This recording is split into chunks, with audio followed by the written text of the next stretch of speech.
اب ہمارے سلف ہیں، تابعین ہمارے سلف ہیں، دیکھو صحابی سے پوچھ رہے ہیں یہ بات نبی نے کہی ہے، آنکھیں بند کر کے کوئی بات نہ مانی جائے، دلیل دلیل یہ حدیث پاک.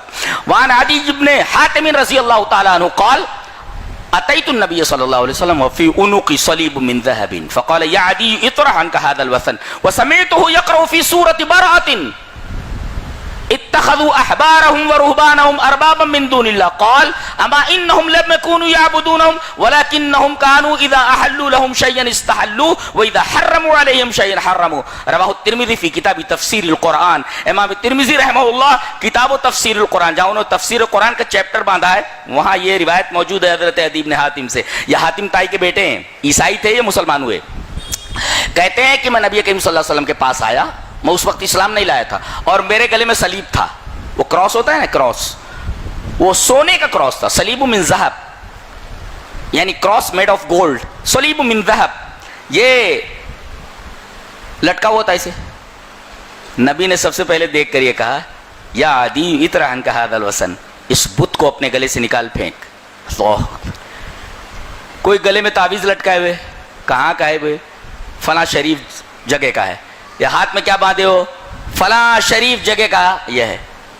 مسئلہ دھاگے کا نہیں ہے، مسئلہ صلیب کا نہیں ہے، مسئلہ دھاگے سے جڑے ہوئے عقیدے کا ہے کہ یہ جو ہم نے دھاگا پہن رکھا ہے یہ فلاں بابا صاحب کے مزار کا ہے اور بابا صاحب ہمارا پروٹیکشن کر رہے ہیں.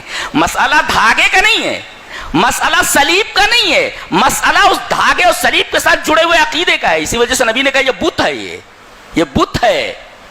کہہ رہے ہیں بت ہے یہ جی. پھر آپ نے وہ آیت کریمہ پڑھی، انہوں نے اپنے پیروں کو اور اپنے علماء کو اللہ کے علاوہ رب بنا لیا ہے. تو حضرت عدی نے کہا کہ اللہ کے رسول آپ ایسا کیسے کہہ سکتے ہیں؟ ہم نے اپنے درویشوں کو اور اپنے علماء کو رب بنا لیا ہے، ہم کہاں ان کی پوجا کرتے ہیں. تو کہا مسئلہ پوجا کا نہیں ہے. ایک بات بتاؤ، تمہارے علماء جو بات کہتے ہیں، اگر کسی چیز کو حلال کہتے تو چپ چاپ حلال مان لیتے ہو؟ بولے ہاں، دلیل ہم نہیں مانگتے. کسی چیز کو حرام کرتے ہیں تو حرام مان لیتے ہو؟ بولے ہاں مان لیتے ہیں، دلیل نہیں مانگتے. کہا یہی تو رب بنانا ہے، یہی رب بنانا ہے. اس کا مطلب یہ ہوا کہ کوئی بھی مسئلہ کوئی بیان کرے، اگر اس پر قرآن کی، رب کے فرمان کی اور رسول اللہ صلی اللہ علیہ وسلم کی حدیث موجود نہ ہو، ہم اس کو نہیں مان سکتے. یہ منہج سلف ہے، یہ سلف کا منہج ہے. یہ ہمیں وہاں تک پہنچنا ہے، سورس تک، کہاں سے یہ بات آئی ہے. کیا نبی نے یہ بات کہی ہے؟ اللہ تبارک تعالیٰ نے یہ بات کہی ہے؟ قرآن کی کس آیت سے ثابت ہے یا کس حدیث سے ثابت ہے؟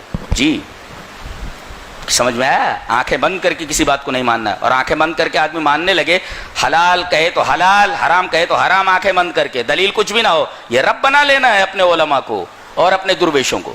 یہ منہج سلف نہیں ہے، یہ منہج خلف ہے. یہ لوگ آج کرتے ہیں، کر لیا جائے تو کیا حرج ہے، کر لیا جائے تو کیا حرج ہے. یہ منہج سلف نہیں ہے. ارے بھائی کھانا رکھا ہوا ہے، نبی نے کہا بسم اللہ کہہ کر کے کھاؤ. اچھا اب کوئی کہے میں سورہ فاتحہ پڑھ کر کے کھاؤں گا، کیا حرج ہے؟ آیات ہی تو ہے، برا کیا ہے؟ غلط ہے اس لیے کہ نبی نے نہیں کیا ہے. حرج ہے اس لیے کہ نبی نے کیا. اب کوئی کہے گا پورا قرآن ختم کر کے کھائیں گے، تب تک کھانے کا کیا حال ہوگا؟ کھانے کے لائق رہے گا؟ یہ ہے بدعت جو بڑھتی چلی جاتی ہے، اس کا سر پیر نہیں ہوتا. حرج کیا ہے؟ وہ وہی کہہ رہے حرج کیا ہے. بولے حرج ہے اس لیے کہ نبی نے نہیں کیا ہے. لقد کان لکم فی رسول اللہ اسوۃ حسنہ. چلے گا؟ یہاں تک کہ نماز میں بھائی سورہ فاتحہ ہے اور اس کے بعد کوئی سورہ ہے، اب الٹا کر لو، پہلے سورہ پڑھ لو اس کے بعد سورہ فاتحہ، نماز ہو جائے گی؟ آگے پیچھے کرنے سے نماز باطل ہو. کیوں؟ اس لیے کہ نبی نے نہیں کہا ہے. کر لیا جائے تو کیا حرج ہے؟ حرج ہے، وہ چیز ہوگی ہی نہیں.